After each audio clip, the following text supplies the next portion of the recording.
Après s'être cantonné durant plusieurs saisons à une apparition hebdomadaire à travers l'émission Zemmour et Nolo, le polémiste Éric Zemmour a retrouvé une exposition de choix en se lançant dans l'aventure Face à l'info, lancée en octobre 2019 par CNews.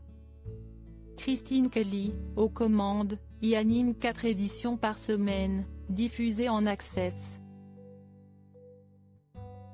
Face à l'info garde le rythme cette semaine. Au cours de ce mois de septembre, l'émission a affiché un niveau de régularité farouche en oscillant entre 2,5 et 3% de part de marché et un peu plus de 450 000 téléspectateurs.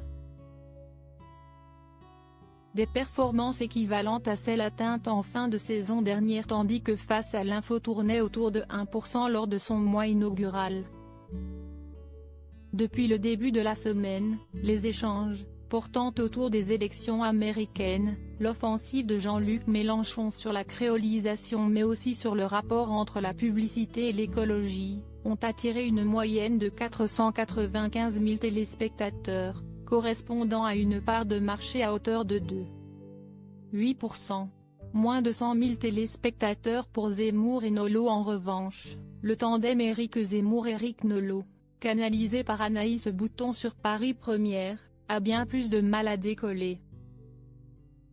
Alors que le rendez-vous du mercredi 23 septembre a reçu des personnalités qui ont déjà débattu avec l'ex-chroniqueur de Laurent Ruquier sur CNews, à l'image de Bernard-Henri Lévy et Laurent Geoffrin, les audiences ont été à la peine en prime time.